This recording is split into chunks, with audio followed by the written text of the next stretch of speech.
HRTC को बस को रोकना, जिसमें सवारियां हैं, बुज़ुर्ग लोग हैं, नौजवान हैं, बच्चे हैं, औरतें हैं, ऊंचे ऊंचे शब्दों में बात करना, ऊंची ऊंची गाली देना, मैं समझता हूँ कि ये बहुत ही दुर्भाग्यपूर्ण स्थिति है। भिंडरावाले का फोटो लगाना मैं समझता हूँ कि ये कतई भी किसी भी तरह से उचित नहीं है। मुख्यमंत्री पंजाब के मुख्यमंत्री से बात करें, बाइक में जिसमें राइडिंग भी ट्रिपल राइडिंग कई जगह की करके ही है उनने, और हुड़दंग कर रहे हैं, तो उनको भी रोकने की आवश्यकता है। बिलासपुर का जो मामला है उसके बारे में बड़ा साफ कहा है, वो सीधा सीधा विषय है जो गैंग वॉर की तरह है, एक तरह की स्थिति है। जो पूरा विधायक है जिनका जिस पार्टी से संबंध है वो पार्टी आज सत्ता में है, वो बेवजह के ऐसे आरोप ना लगाए। और जो केंद्र सरकार का जो पैसा है, जिस पैसे से हिमाचल प्रदेश में सड़कें बन रही है, चाहे वो सीआरएफ का है, पीएमजीएसवाई का है, नाबार्ड का है, केंद्र की सरकार की योजना का श्रेय अपने सिर बांधना चाह रही है। जितनी हिमाचल प्रदेश की सरकार मांगती है उससे कम नहीं, उससे ज्यादा मिलता है।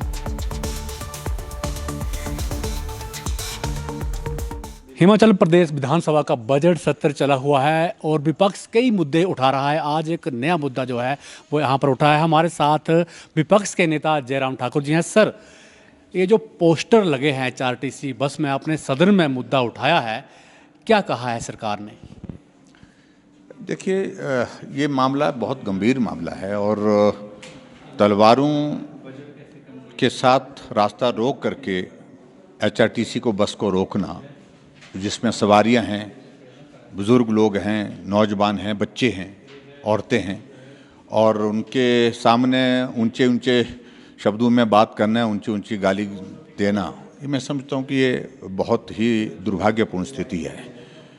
और हद तो तब देखी हमने जब मुख्यमंत्री का फोटो भी उसमें बस में लगा हुआ है और उनके साथ में जो है वो भिंडरावाले का फोटो लगा दिया। और भिंडरावाले का फोटो लगाना मैं समझता हूँ कि ये कतई भी किसी भी तरह से उचित नहीं है। ऐसी सूरत में मैंने मामला इसलिए उठाया कि मुख्यमंत्री पंजाब के मुख्यमंत्री से बात करें और बात करके उनको कहें कि इस तरह के हालात किसी के लिए भी अच्छे नहीं होंगे। और स्वाभाविक रूप से पिछले कुछ अरसे से हम ऐसे भी देख रहे हैं कि हिमाचल प्रदेश में बहुत सारे नौजवान ऐसे आ रहे हैं जो यहाँ आते हैं, आ करके जो है वो बड़े बड़े झंडे लगा करके अपने बाइक में, जिसमें राइडिंग भी ट्रिपल राइडिंग कई जगह की करके ही है उनने, और हुड़दंग कर रहे हैं, तो उनको भी रोकने की आवश्यकता है।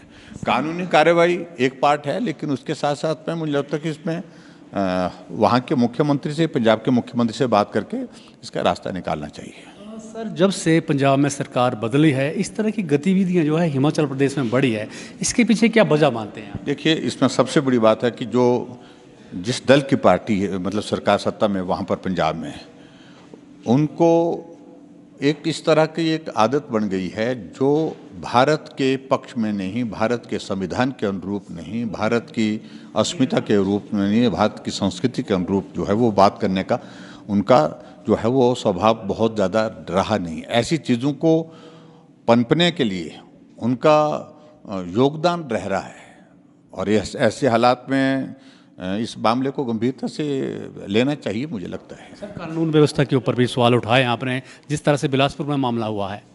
नहीं, बिलासपुर का जो मामला है उसके बारे में बड़ा साफ कहा है, वो सीधा सीधा विषय है जो गैंग वॉर की तरह है, एक तरह की स्थिति है। और पहले तो हम यही कहेंगे कि भाई जो दोषी है उनके खिलाफ कार्रवाई हो, गिरफ्तारियां हो, और ख़ासतौर से जो पूरा विधायक है जिनका जिस पार्टी से संबंध है वो पार्टी आज सत्ता में है, वो बेवजह के ऐसे आरोप ना लगाएं, क्योंकि ये पार्टी से जुड़ा हुआ विषय तो है ही नहीं, राजनीतिक मुद्दा ही नहीं है। ये नशे से जुड़ा हुआ मुद्दा दिखता है और उसके साथ साथ में ये मुद्दा जो है वो एक तरह की दो गैंग की आपस की लड़ाई का मुद्दा दिखता है। ऐसे में मुझे लगता है कि उस तरह से इसको देखने की आवश्यकता है। हम इन्वेस्टिगेशन की प्रोसेस का कंप्लीट होने का इंतजार कर रहे हैं। उम्मीद करते हैं कि बहुत जल्दी उसमें गिरफ्तारियां होंगी और कार्रवाई होगी। अंत में सर, आज आपने बजट की चर्चा जो चल रही है उसकी शुरुआत की है, किस तरह से देख रहे हैं बजट को? देखिए, बजट में तो तमाशा ही है। आप इस बात को देखेंगे कि बजट बहुत बड़ी संख्या में, जो बहुत बड़ा जो है उसका जो है वो साइज छोटा कर दिया गया। और पर्टिकुलरली जब आप बजट को छोटा कर रहे हैं तो उसमें क्या उम्मीद करेंगे विकास की? और ख़ास तौर से जो कैपिटल एक्सपेंडिचर जो है, जो विकास के लिए जो पैसा हमारे यहाँ पर जो खर्च होना चाहिए वो प्रदेश सरकार के पास नहीं है। प्रदेश सरकार का पैसा तो ज़्यादातर उसी में सैलरी और पेंशन में निकल रहा है। और जो केंद्र सरकार का जो पैसा है, जिस पैसे से हिमाचल प्रदेश में सड़कें बन रही है, चाहे वो सीआरएफ का है, पीएमजीएसवाई का है, नाबार्ड का है, वर्ल्ड बैंक का पैसा है, टूरिज्म के प्रोजेक्ट हमारे जो एडीबी के अंतर्गत फंडिड है, उसका जिक्र नहीं कर रहे हैं।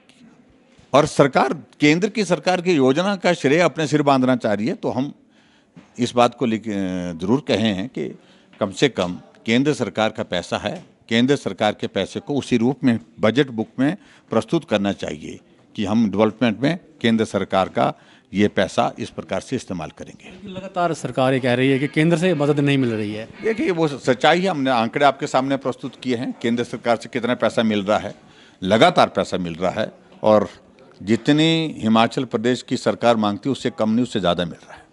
धन्यवाद। तो ये थे विपक्ष के नेता जयराम ठाकुर। उनका कहना है कि केंद्र से लगातार पैसा मिल रहा है और जितनी हिमाचल प्रदेश की ज़रूरत है उससे ज़्यादा जो है केंद्र से पैसा मिल रहा है। बावजूद इसके सरकार का केंद्र पर आरोप लगाना निराधार है। तो मुझे दीजिए इजाज़त और बने रहिए समाचार फर्स्ट के साथ। धन्यवाद।